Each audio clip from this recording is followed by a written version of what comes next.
In this question, 1 mole of an ideal monatomic ideal gas is made to undergo a quasi-static cyclic process. During the process A to B, ये वाला process, temperature T of the gas varies with its volume as T is equal to BV square.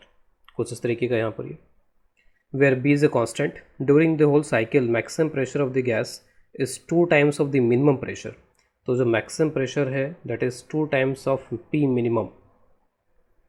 If the gas absorbs 120 joule of heat during the process A to B, how much heat does the gas liberate during the process B C A, B to C and then C to A? तो ठीक है, पहले तो जो data दिया गया उस data को थोड़ा एनालाइज करते हैं यहाँ पे। तो ये जो ग्राफ है वो एक पैराबोलिक ग्राफ है, ये दिख रहा है मेरे को यहाँ पे। तो this is a parabolic graph, T is equal to B V square. अगर मैं P V is equal to N R T यहाँ पर यूज़ करूँ तो P V is equal to N R T, मैं P को क्यों पिक्चर में लेकर के आ रहा हूँ, क्योंकि P यहाँ पर हमें दिया हुआ उसके बारे में कुछ कि P मिनिमम मैक्सिमम के बीच में कुछ रिलेशन दिया हुआ है, इसलिए मैं P को इन्वॉल्व कर रहा हूँ। अदरवाइज जो ग्राफ दिया गया है वो T और V के बीच में दिया गया है सिर्फ। तो यहाँ पे P V is equal to N R T, अगर मैं T की जगह पे रख दूँ बी वी स्क्वायर तो N R B V square ये कैंसिल होगा और बाकी सब कुछ कॉन्स्टेंट है। तो आप बोल सकते हो कि P is proportional to V, इसका मतलब। तो इसका मतलब ये जो ग्राफ है वो टी और वी में तो पैराबोलिक है, अगर प्रेशर और वॉल्यूम का ड्रॉ किया जाता तो स्ट्रेट लाइन होती है और पी प्रोपोर्शनल टू वी होता है इस ग्राफ के ऊपर। तो क्योंकि वॉल्यूम लगातार यहाँ बढ़ता जा रहा है तो उसके साथ साथ प्रेशर भी बढ़ रहा होगा, क्योंकि पी प्रोपोर्शनल टू वी है तो प्रेशर इज़ ऑल्सो इंक्रीजिंग। तो मैं बोल सकता हूँ कि अगर मैं सिर्फ ए से बी की बात करता हूँ, अभी और जगह की बात नहीं कर रहा मैं, तो ए से बी में ए पे मिनिमम प्रेशर है और बी पे मैक्सिमम है। हो सकता है कि यही ओवरऑल भी हो पूरे साइकिल के लिए, लेकिन अभी ए से बी में तो यही नज़र आ रहा है कि ए से बी में ए मिनिमम प्रेशर है और बी मैक्सिमम प्रेशर है। फिर आप बी से सी का प्रोसेस देखो, उसमें क्या हो रहा है यहाँ पे। तो बी से सी का जो प्रोसेस है उसमें T is proportional to V है और टी टेम्परेचर वॉल्यूम के तब प्रोपोर्शनल होता है यहाँ पे जब प्रेशर कांस्टेंट होता है। तो इसका मतलब इस पूरे प्रोसेस में पी कांस्टेंट है, P is constant on this process. तो इसका मतलब जो यहाँ तक प्रेशर हुआ था मैक्सिमम, उसके बाद में और नहीं बढ़ा बल्कि वो कांस्टेंट हो गया यहाँ से यहाँ तक। फिर सी से ए में यहाँ पे क्या हो रहा है, तो सी से ए में वॉल्यूम कांस्टेंट है, टेम्परेचर डिक्रीज़ हो रहा है। तो वॉल्यूम कांस्टेंट, टेम्परेचर अगर डिक्रीज़ हो तो वॉल्यूम कांस्टेंट, टेम्परेचर अगर डिक्रीज़ हो तो प्रेशर डिक्रीज़ होगा। तो यहाँ से यहाँ तक जो आपका मैक्सिमम प्रेशर चलता आ रहा था, जो बी पे प्रेशर था वही बी का प्रेशर चलता हुआ आ रहा था। फिर वो यहाँ पे आके डिक्रीज़ होता गया और फिर यहाँ पे आकर के डिक्रीज़ हुआ, उसके बाद फिर वो वापस से इंक्रीज़ होने लग गया यहाँ पर। तो इसका मतलब ए पे जो प्रेशर है वही प्रेशर मिनिमम प्रेशर है, क्योंकि यहाँ से यहाँ तक पहले प्रेशर बढ़ता है फिर प्रेशर कांस्टेंट रह जाता है, उसके बाद में यहाँ पर फिर वो लगातार घटता जाता है। तो इसका मतलब ए पर ही, यानी यही पूरे साइकिल के लिए मिनिमम प्रेशर है और यही पूरे साइकिल के लिए मैक्सिमम प्रेशर का भी रोल प्ले करेगा। तो इसका मतलब ए पर अगर प्रेशर को पी बोल दिया जाए तो बी पे जो प्रेशर है वो 2p हो जाएगा एक तरीके से, ठीक है। तो यहाँ P अगर बोल दें ए पर, तो ए पर अगर P तो B पर हो जाएगा 2p। और इस पूरे पे, ये जो पूरा लाइन है B से C वाला, इस पूरे लाइन पे जो प्रेशर है वो 2p के बराबर हो जाएगा। जितनी भी इन्फॉर्मेशन हम यहाँ पर इकट्ठा कर सकते हैं, स्टोर कर सकते हैं, दिखा सकते हैं, वो सारी इन्फॉर्मेशन निकाल लेते हैं। और उसके बाद में भी यहाँ पर क्योंकि P और V प्रोपोर्शनल थे तो वॉल्यूम का भी आप लिख सकते हो कि V से 2v हो जाएगा, क्योंकि P is proportional to V है। प्रेशर डबल वॉल्यूम डबल सब एक साथ होगा यहाँ पर, ठीक है। तो यहाँ तक का सारा यहाँ पर हो गया इसमें। अब आप टेम्परेचर को देखो, तो टेम्परेचर जैसे ए का अगर मैं टेम्परेचर यहाँ पर देखूँ तो ए का टेम्परेचर P इंटू वी के प्रोडक्ट से पता चलेगा मेरे को। तो P इंटू वी, इसको मैं T से रिप्रेजेंट कर देता हूँ। सपोज़ यहाँ का ए का जो टेम्परेचर है वो T है, बी तक पहुँचते पहुँचते वो 2p इंटू 2v हो जाता है, क्योंकि प्रेशर और वॉल्यूम का जो प्रोडक्ट होता है वो प्रोडक्ट टेम्परेचर के बारे में इंफॉर्मेशन देता है। PV दिस इज़ T, ठीक है, बीच में जो आ रहे हैं वो कांस्टेंट है। फिर तो B का टेम्परेचर कितना हो जाएगा फिर यहाँ पे, क्योंकि प्रोडक्ट अब 4pv हो गया, तो B का जो टेम्परेचर है वो टेम्परेचर हो जाएगा 4t के बराबर।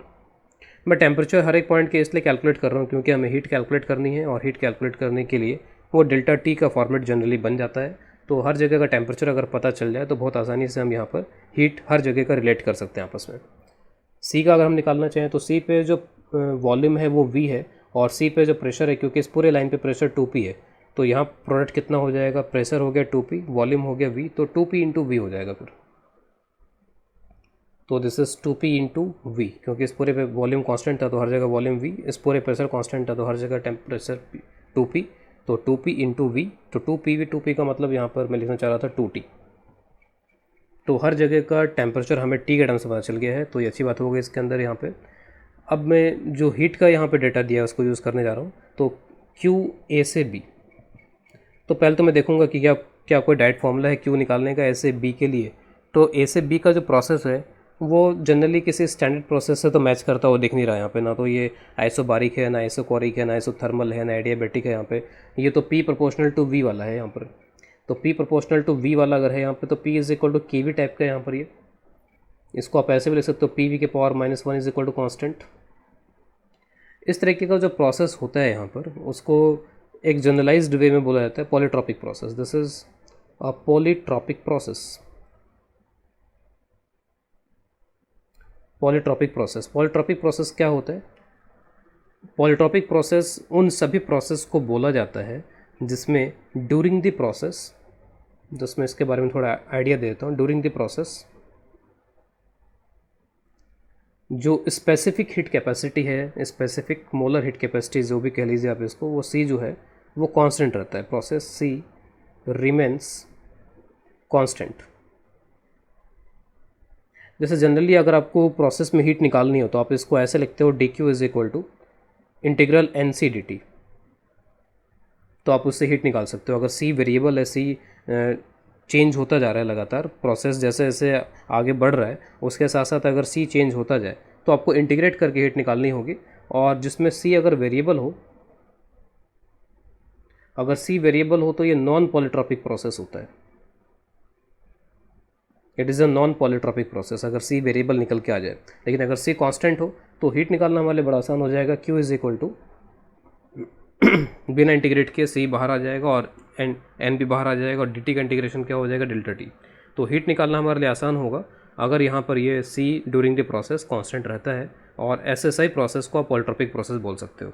तो पॉलीट्रॉपिक प्रोसेस की जो जनरल इक्वेशन होती है वो होती है PV की power N is equal to constant.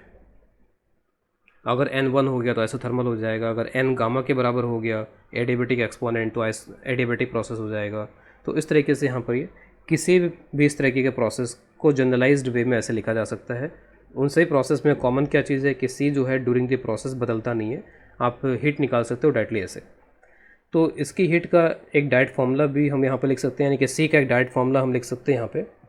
तो C का एक फार्मूला मैं यहाँ पर लिख रहा हूँ जो जनरली पॉलीट्रॉपिक प्रोसेस के लिए हम याद करते हैं। तो ये PV के पावर N, तो N के टर्म्स में फार्मूला लिख रहा हूँ। तो C जो होता है वो CV प्लस R/1 - N होता है। तो इसको हमें याद रखना चाहिए डायरेक्टली। तो CV यहाँ पर है 3R/2 क्योंकि मोनोटॉमिक गैस है। N की वैल्यू यहाँ पर हो गई है -1, तो 1 - -1 तो 3R/2 plus R/2 this will be 2R। तो QAB जो होगा that will become, number of moles तो 1 थे इसमें और C जो है 2R हो गया। टेम्परेचर में चेंज क्या आया यहाँ पर, तो A से B का जो प्रोसेस आप देख लो, T से 4T हो गया, तो 4T - T तो ये हो जाएगा 6RT। और 6RT की जो वैल्यू हमें क्वेश्चन में दी गई है कि कितनी हीट इन्वॉल्व हो रही है इसमें, एब्जॉर्ब हो रही है 120, तो 120 के बराबर है इसकी वैल्यू। या ऐसे कह लें कि जो RT है वो RT यहाँ पे कितना हो जाएगा, 20 हो जाएगा। RT will become 20। अब मैं बाकी में निकालता हूँ। तो बाकी जो है बहुत स्टैंडर्ड प्रोसेस है, ये प्रेशर कांस्टेंट वाला और ये वॉल्यूम कांस्टेंट वाला। Isobaric, isochoric. आइसोबारिक के लिए हीट निकालनी है तो NCP डेल्टा T, और इसके लिए अगर निकालनी है तो NCV डेल्टा T। तो बहुत आसानी से अब हम कैलकुलेट कर सकते हैं इसको। तो मैं अब यहाँ पे B से C के लिए कैलकुलेट कर लेता हूँ। तो B से C के लिए NCP delta T, N is 1, CP is 5R/2 delta T। तो C पॉइंट का निकाल लिया था हमने 2T है, तो 2T फाइनल और इनिशियल 4T था, तो ये हो गया -5RT। इसी तरीके से आप C से A का निकालो तो NCV डेल्टा T, तो N is 1, CV is 3R/2 delta T। तो C से A, तो A पे है T और C पे था 2T, तो इट इज़ -3RT/2। इन दोनों को अगर ऐड कर दिया जाए तो टोटल जो यहाँ पर हीट लिबरेट हो रही है, रिजेक्ट हो रही है, बाहर जा रही है, रिलीज़ हो रही है, वो आ जाएगी। तो Q रिलीज्ड।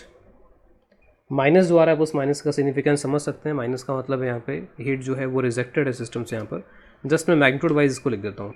तो इन दोनों को अगर आप ऐड करोगे तो 6.5RT हो जाएगा Q रिलीज्ड या Q लिबरेटेड। तो 6.5RT, RT की वैल्यू 20 है, तो 6.5 × 20, तो इट विल बी 130 जूल। ठीक है, तो यही इसका फाइनल आंसर हो जाएगा।